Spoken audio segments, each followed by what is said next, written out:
3 minutes supplémentaires valaient vraiment le coup. Pardon, James, pardon.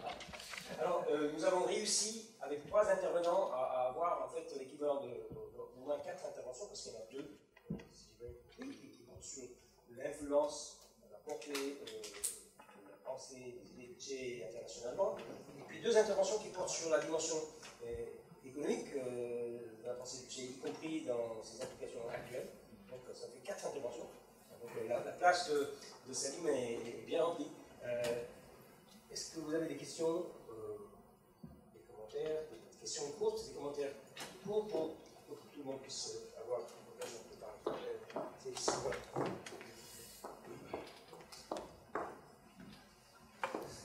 Quisiera volver un instante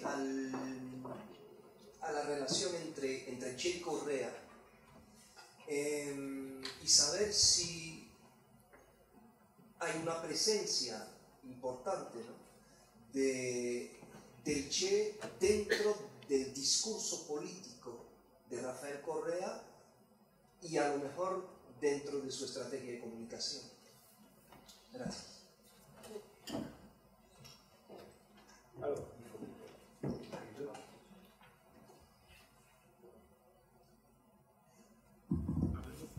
Si tu veux, regarde celui-ci ici, et toi tu viens. ouais, mais il faut les deux à la fin. Ouais. Je peux peut-être parler en français. Oui, bien sûr. Donc, s'il y a une corrélation, c'est ça, si c'est le Che très présent, alors oui, je crois qu'il n'y a pas un seul discours, et ça je crois que vous pouvez tous aller sur YouTube, il n'y a pas un seul discours de Che Guevara qui ne se termine pas déjà par Hasta la victoria siempre. Et il y a une référence. Pardon, de Correa, je dis de Correa, oui. C'est très symbolique parce que c'est pas simplement une phrase comme ça, parce qu'il le dit même quand il est interviewé devant des journalistes étrangers.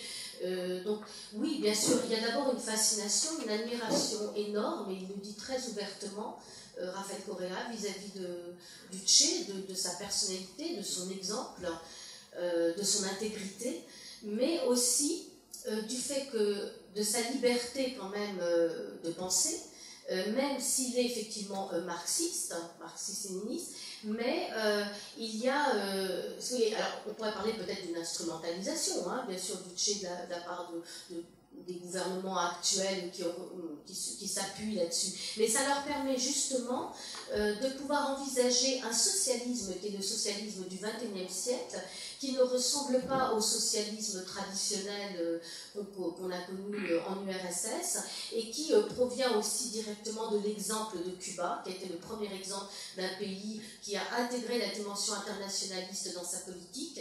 Et donc chez Correa, je dirais, oui, ce qui me semble le plus proche de la pensée de Che Guevara, hein, si je puis dire, ce serait donc ces 2 dimensions. D'abord, la justice sociale, donc cette justice sociale qu'il a voulu imposer, qu'ils ont voulu, parce que ça a été un mouvement général du peuple équatorien, bien sûr, qu'il a porté au pouvoir, ils ont voulu ce changement radical de société par les moyens d'une refondation d'une constitution nécessaire parce qu'incluante, alors qu'elle ne l'avait jamais été dans les faits. Donc ça, c'était un instrument énorme pour le pays. Et ces 2 autres volets qui me semblent rappeler aussi ces notions que l'on retrouve chez Che Guevara, c'est ce nationalisme donc équatorien qui est nécessaire pour que l'État puisse récupérer, reprendre une place essentielle au sein d'une planification pour une redistribution des richesses nationales. Donc il y a eu effectivement non seulement des nationalisations de sociétés d'hydrocarbures donc, qui étaient nécessaires, mais en même temps renégociation des contrats avec les compagnies pétrolières pour un bénéfice de 90% qui reviennent au pays, et dans l'investissement dans les programmes sociaux, donc éducationnels et de la santé essentiellement, et autres, hein, infrastructures, c'est un pays qui s'est développé en quelques années. La 3e dimension, et c'est ce que j'ai voulu faire ressortir dans ma présentation, c'est aussi cette solidarité internationaliste qui s'est exprimée avec une accélération du processus intégrationniste en Amérique latine.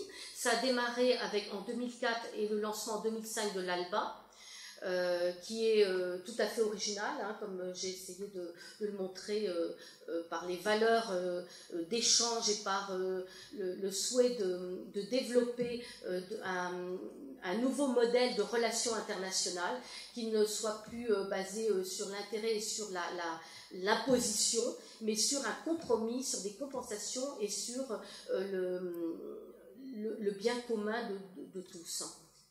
Bon. Voilà, donc oui, je dirais que oui, Correa, il se revendique de cet héritage de Che Guevara, mais je pense qu'il n'y a pas que Correa, au Venezuela, Hugo Chavez l'a fait aussi, et je pense qu'effectivement, il y a dans sa pensée, et dans sa pensée politique, économique, il y a des traits, voilà, des traits importants que l'on retrouve.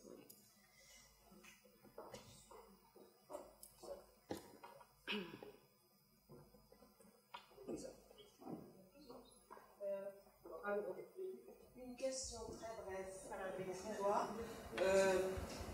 Je voudrais savoir ce qu'il est advenu de l'héritage de Maspero. Dans cette même ligne de la fidélité au Che, est-ce qu'il en reste quelque chose depuis qu'il est mort? Ce qu'il en reste, c'est les éditions. Ce qui contrebalance, ce qui pourrait contrebalancer ce qui reste de l'image essentielle qui est iconographique, ça va être les éditions des œuvres de Guevara, puisque ça on peut les trouver, les éditions Minuit, La Découverte, Adèle, etc. sont des éditions qui les ont republiées, d'ailleurs peut-être aussi avec un objectif commercial. Peut-être, c'est obligatoire. Le monde fonctionne comme ça. Ah oui, non, c'est pas faux. Enfin, moi, ça me dérange pas, après je sais pas si vous entendez. Je dirais même que ça m'aide. En fait, malheureusement, disons, par rapport à l'héritage que Maspero aurait voulu laisser par un devoir militant, mais surtout même pour mieux construire la révolution et détruire la société capitaliste, on peut dire que l'héritage, disons, théorique reste marginal par rapport à l'image qui l'emporte surtout. Et bon, moi je sais pas, je suis enseignant. Si je dis Ernesto Che Guevara, guevariste, ça ne vaut pas la peine, globalement ça n'évoque pas grand chose. Si je montre la photo, ah bah ouais, tout de suite. Mais ma question porte sur Maspero lui-même. Maspero lui-même, oui, c'est-à-dire c'était un militant dans son œuvre d'éditeur. Oui. Bon, alors maintenant qu'il est mort, est-ce qu'il a eu des suites? Oui. Voilà. Je connais pas assez bien le monde de l'édition pour affirmer absolument, mais j'en vois pas. À part peut-être, disons, des éditeurs plus marginaux, vous allez trouver aux États-Unis Fassbinder, qui reste quand même dans la tradition, disons, au moins des écrits révolutionnaires à diffuser. Il y a aussi EPO en Belgique. Maintenant, je pense pas qu'il y ait en tout cas d'égal sur les publications aussi élargies par rapport à tous les mouvements de contestation, qui en plus de ça sont essentiellement étouffés. Est-ce que La Découverte a repris La Découverte a republié ses livres. Est-ce que La Découverte... Pardon. Oui. Non. J'ai pas compris. Ah non, ils n'ont pas repris, en tout cas, disons, le style de format. Ils ont repris les écrits de Guevara, ils ont republié le journal de Bolivie. Non, moi je sais que par exemple, quand je leur ai proposé, ils m'ont dit que c'était pas dans leur thématique pour publier. Bon, après, ils pouvaient très bien, mais j'avais accès, par exemple, il y a un chapitre sur Maspero. Ça m'a étonné qu'au moins ils ne veuillent pas voir le texte. Bon, après, c'est juste à titre. Je ne vais pas leur balancer des pierres pour ça, c'est pas la question, mais disons qu'ils vont publier par exemple certains livres sur la tricontinentale, ils vont publier effectivement certaines luttes révolutionnaires, mais à mon avis, ils vont rester davantage dans l'idée que voilà, c'est une sorte de passéisme, une sorte de nostalgie. Bon, allez, c'était un bon moment à vivre, mais finalement, on reste dans l'idée de c'est pas possible, c'est utopique. De toute façon, comme toute révolution, avant qu'elle naisse et qu'elle puisse vivre, gagner, pardon. Oui. Yo también quiero preguntarte sobre Pardon. pero desde otro punto de vista. Est-ce que vous pourriez juste me traduire un peu? J'ai quelques Una cosa simile da nostro punto di vista. A mí me llama mucho la atención la relación entre Feltrinelli y Maspero. Bueno, son dos editores cuyas biografías tienen muchos aspectos en común. Même biographiquement, il y a des... O sea, son dos personas que provienen de familias cultas, de familias, en el caso de Feltrinelli, bueno, mucho más, y que son gente muy golpeada por la Segunda Guerra Mundial, que tienen una vida antifascista profunda, un sentimiento antifascista profundo, y cómo se comunican con el Che de una manera tan abierta, de una manera tan radical, tan fundamental, hasta convertirse voluntariamente en sus editores, teniendo responsabilidades.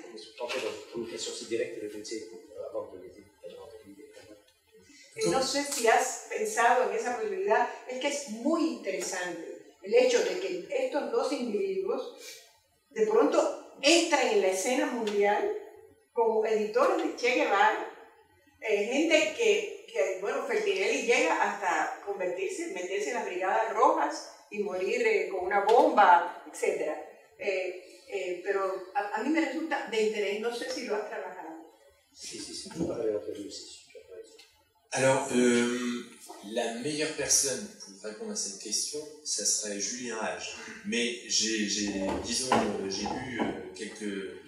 quelques écrits sur les liens, justement. Il avait fait une thèse sur les liens entre Maspero, Feltrinelli et Warenbach, pas par rapport à Guevara, mais par contre, je pense que, comme vous dites, c'est la résistance, déjà l'esprit de résistance, c'est l'idée d'un socialisme neuf qui remet en cause le socialisme, disons, le modèle socialiste soviétique, ou même d'ailleurs chinois.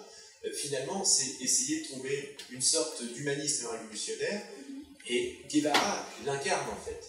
Mais Guevara n'a pas eu le temps, à mon avis d'ailleurs, de finaliser ses conceptions. Guevara, c'est pour ça que d'ailleurs on peut avoir certains, comment dire, définir exactement sa pensée, je ne sais pas si c'est tout à fait possible, mais ses orientations, oui, on peut quand même, c'est quand même qu'effectivement il était anti-impérialiste, que le camp socialiste, oui, comme vous dites, bien sûr, il fallait l'avoir comme allié. Après, je ne pense pas par contre qu'il les estimait forcément, parce que, ça c'est mon point de vue, hein, ce qu'il est perdu face aux impérialistes, c'est on ne peut plus normal, c'était leur ennemi. Enfin, c'était leur ennemi premier. Et quand même, le monde socialiste l'a tout de même bien lâché. À mon sens, Guevara voulait unir autour de lui, autour d'une idée. Guevara ne voulait pas être le chef, à mon avis. Je dirais même qu'il n'en avait rien à fiche de mourir. C'est ça, à mon avis, qui est beau d'ailleurs. C'est qu'en fait, il a décidé de sacrifier sa vie pour une cause en espérant que ça serve d'exemple. Et du coup, partir en Bolivie, c'est pas aussi ridicule que ce qu'on veut bien prétendre. À mon avis, c'est la chose la plus humble qu'il ait faite. Partir à la tête d'une guérilla qui aurait été, prendre la place de numéro 1 à la place de Douglas Bravo, quel sens ça aurait eu? Douglas Bravo était le leader chez lui. Là-bas, finalement, en Bolivie, il est revenu aux origines d'une révolution qui était à peine naissante. Moi, à mon avis, c'est ça le plus beau, et c'est certainement ce qui devait toucher les gens qu'il rencontrait. Bon, j'ai vu une toute petite émission de radio sur une radio RCF. La personne, juste après avoir parlé de Guevara, m'a dit « j'aurais aimé le rencontrer ». Moi, j'aurais bien aimé aussi. Bon, moi, j'étais pas d'accord. Mais après, il m'aurait peut-être pas plu comme personne. Hein. Il était peut-être très dur, hein. C'est tout à fait possible. Mais enfin, ses orientations, c'est quand même mieux que ce qu'on a, quoi. Parfait, d'accord. Paul, oui. Moi, je voudrais évoquer Maspero, mais avec le regard que Rémi nous a donné. C'est-à-dire l'obligation pour les universitaires d'examiner le Che sous toutes ses cultures et dans tous ses aspects, et de rien négliger et de le restituer dans ses contextes. Et là, j'en reviens à Maspero, pour l'avoir vécu, je veux qu'on le dise. Maspero m'a beaucoup servi. J'ai eu la chance de pouvoir enseigner à Vincennes, Paris, l'histoire de la révolution cubaine et en particulier la pensée du Che au début des années 70, quelques années quand même, et les ouvrages de base, c'est ceux que vous avez là, hein, les petits Maspero, rouge, orange, violet, etc., qui l'ensemble de son œuvre. Bien, donc c'était utile, mais il n'y avait pas que ça, disait Maspero. Il a publié aussi une anthologie de Marty, hein, et d'autres ouvrages. Donc c'est pas limité, et en particulier pour montrer l'interprétation de la Révolution cubaine, c'est aussi important. Elle revenait, elle commençait pas avec le Che, mais il y avait une histoire plus ancienne, plus spécifiquement cubaine.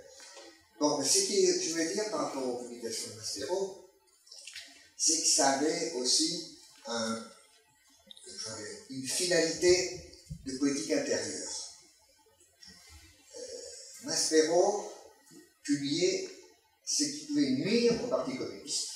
Il ne faut pas le nier. Hein, parce que, je le sais, j'étais le fondateur de France Cuba, hein, et si Yonette Abel était là, elle le confirmerait. Nous étions ensemble au Bureau national des étudiants communistes, et le parti nous a confié la tâche de fonder l'association France Cuba. Hein.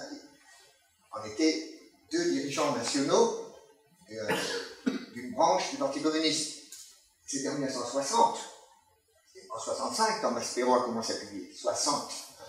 Et lorsque nous avons voulu faire introduire dans France Cuba tous les courants, Sartre a accepté un certain temps. Mais les autres courants influencés par cette tendance trotskiste diffuse à l'époque, c'était avant la LCR, eh bien, ils ont refusé, hein, en prétendant que c'était une manipulation des communistes, alors que l'objectif de France Cuba, c'était une association très vaste, incluant y compris les gaullistes, y compris les gaullistes dans leur direction. Alors voilà, donc il y avait cette dimension qui était un peu gênante. Et du même coup, ça s'est répercuté sur l'image de Cuba que les publications de Maspero donnent. Le Che mis en valeur, c'est le Che guérilleur. C'est pas le Che ministre de l'Industrie, c'est pas le Che qui organise l'économie cubaine, c'est pas le Che qui a, en tant que chef d'État, doit négocier à l'échelle mondiale, y compris avec l'Union soviétique, les rapports, toutes réalités qui sont pas faciles et qui des fois contredisent les objectifs, non pas finaux, mais les tactiques du moment. Et ça, cet aspect-là, s'est trouvé gommé. Hein. On a du mal à trouver chez Maspero, entre 60 et 70, des publications où on parle des réalités cubaines. Pas tout à fait quand même. Il a publié quand même un certain nombre, les coûts de production, par exemple, qui sont sortis d'un Partisan, la biographie de Lowy, où il revient quand même sur l'héritage guévariste, aussi bien pratique, hein, et pas simplement guérillero. Le socialisme et le Macuba, c'est aussi de l'orientation, en fait. Par contre, je suis tout à fait d'accord avec vous, c'est vrai que l'angle, disons, pratique de la révolution cubaine dans le long terme, d'ailleurs, c'est son évolution, puisqu'il est devenu de plus en plus critique, tout en continuant à publier quand même les textes de la tricontinentale, soutenant finalement Cuba contre l'impérialisme. Mais il évoluait vers une position de plus en plus critique sur le régime cubain. C'est sûr, parce que les premiers ouvrages traitant de la révolution cubaine dans son ensemble, pas seulement de la lutte armée, la prise du pouvoir, etc., c'était publié ailleurs. C'est les éditions sociales. 1962, Cuba et pays aux Amériques, hein, c'était bien avant Maspero. Et Fidel Castro parle de la révolution par les textes, c'est 61, et c'est chez Maspero. Bon, donc c'est pour simplement. Je suis d'accord. Est-ce que tu seras là samedi matin en même temps que Jeannette Abel? Non, mais c'est pas. Et Jeannette Abel, moi j'ai parti des JCR. Jeannette, c'est pas pour ça que tu vas. Elle a rompu avec le PC. À l'époque, elle était PC. Oui, à l'époque. 66. Parfait. Yo quisiera apenas remarcar dos aspectos. Lo que decía Hortensia en relación a la propuesta, al proyecto de Revolución Ciudadana del Ecuador, tiene una extrema similitud con los planteamientos que han hecho en Bolivia. Casi podríamos decir que quizá menos sistemático, pero el planteamiento es el mismo. Lo que está en discusión en Bolivia ahora es en qué medida esto se cumple, en qué medida esto se convierte en una política práctica. Porque no se puede negar que en el proceso boliviano hay algunas tendencias que giran para otro lado. Una tendencia desarrollista, una tendencia inclusive autoritaria, en fin. Pero yo quisiera destacar esa tremenda coincidencia entre el planteamiento ecuatoriano y el planteamiento boliviano. Y además, una ligazón con algunos planteamientos fundamentales del Che, que vamos a ver con la tarde. Pero otro elemento que quería relacionar es precisamente, volviendo a los documentos, en el diario original, manuscrito de Como, antes de que se constituyera el grupo, cuando todavía en las primeras semanas del Che, hay un planteamiento que me parece interesante de estudiar. Él dice, podemos aprovechar de Mario Monti para conseguir apoyo soviético. Podemos aprovechar de Moisés Guevara, que era de un grupo disidente del Partido Maoísta, para que consiga apoyo en la China. Entonces eso está revelando un criterio unitario de Che en relación a la pugna chino-soviética de su momento. Y eso también se refleja en el intento de reclutar combatientes bolivianos de ambos partidos, del Partido Comunista oficial, si se quiere, y también de este grupo maoísta que había sido expulsado del Partido Oficial Maoísta. Quisiera destacar ese elemento porque el compañero se refirió justamente, sobre todo a la Unión Soviética, pero el tema es que Che tenía también una visión respecto de China. En un momento que además algunos lo acusaban de ser medio pro-chino en esa pugna muy fuerte que existía en ese momento entre la Unión Soviética y la China.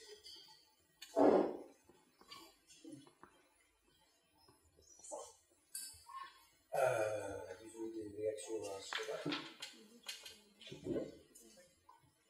Oui.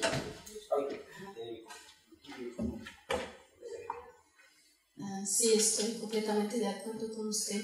Efectivamente hay una similitud muy grande primero entre la constitución boliviana y la de Ecuador, por el aspecto justamente incluyente de todas las comunidades, poblaciones indígenas, de los derechos que se les otorga a estas poblaciones. En cuanto a la concreción, los proyectos, la realización de toda esta ideología política, cómo concretamente se aplica, bueno, yo creo que es toda la diferencia justamente en todo lo que uno concibe y entre el pensamiento y la práctica. Sin embargo, en el Ecuador sí hubo realizaciones que se pueden verificar sin ningún problema a nivel social.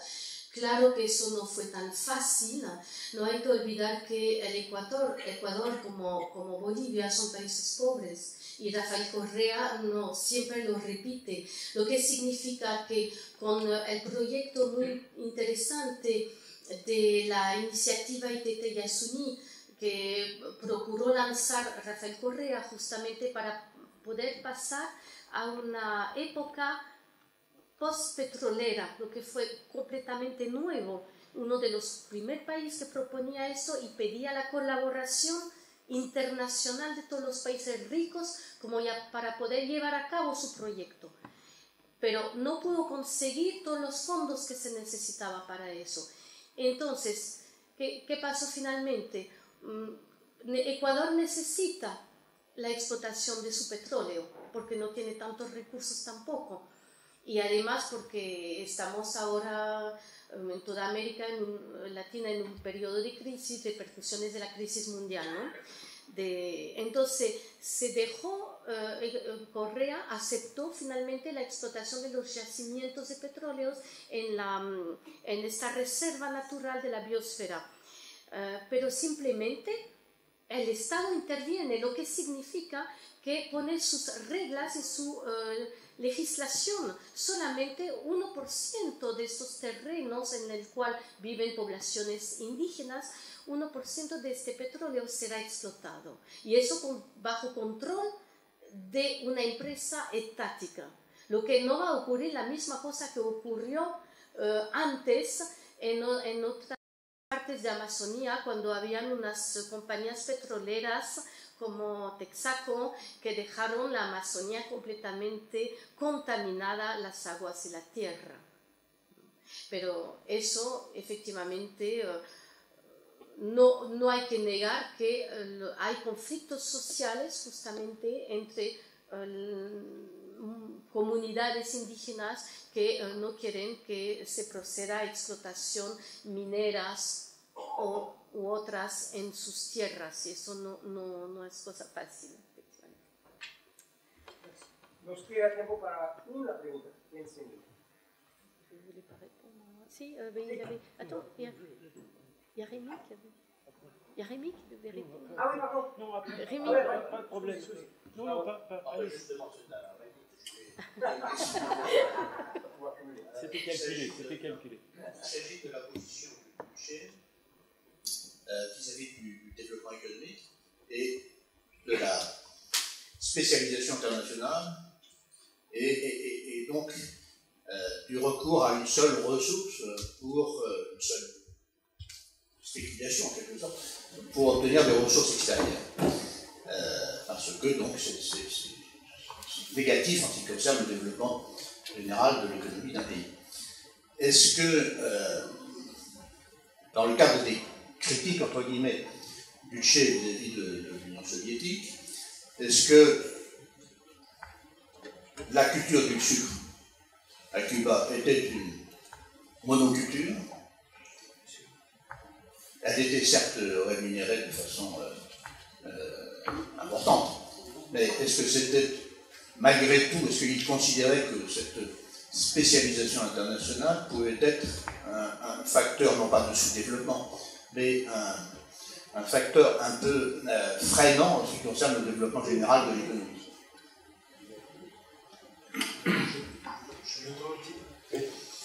Bien sûr, c'est l'évidence que le Tché considérait le secteur, la spécialisation sucrière, comme le vecteur numéro 1 de présence et de domination de la finance états-unienne à Cuba. C'est tout à fait évident.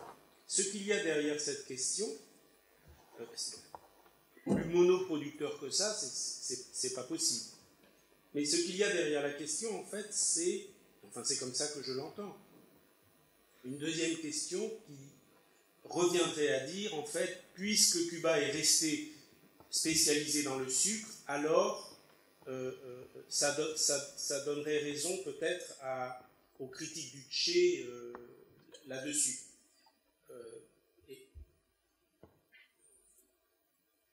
Ma position, elle est tout à fait simple. Disons,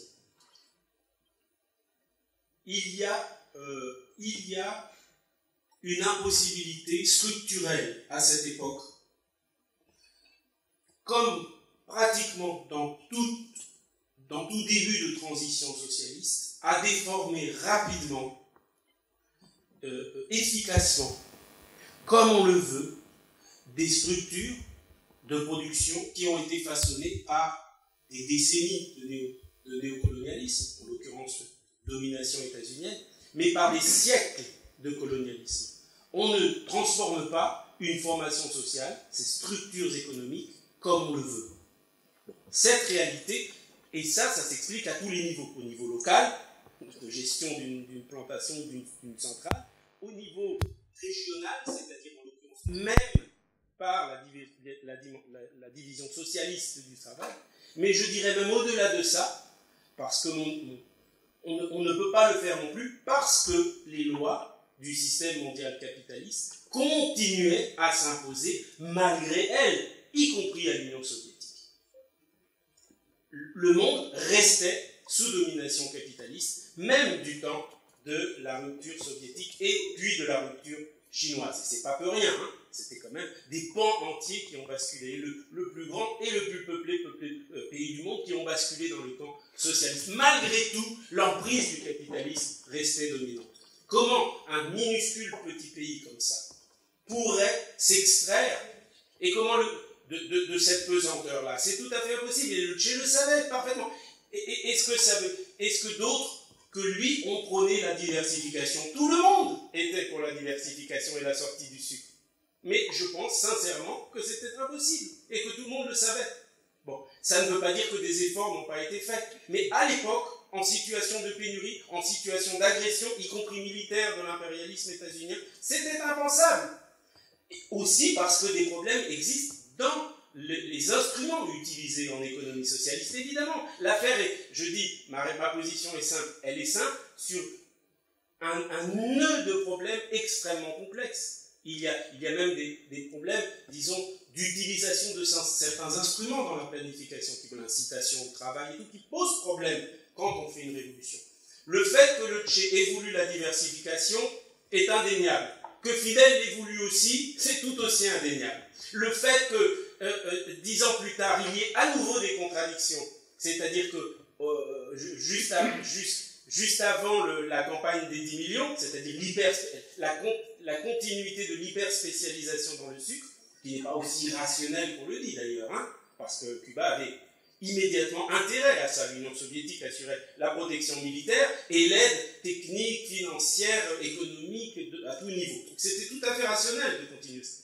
Mais juste avant, il y a eu une offensive révolutionnaire, en fait, entre les 10 millions et avant la mort du Che, hein, entre 67 et 70, il y a eu l'offensive révolutionnaire qui était très là, c'est-à-dire une nationalisation quasi généralisée de l'économie cubaine, y compris les services, dont Cuba sort à peine aujourd'hui avec tant de difficultés, et le Che a compté énormément dans cette offensive.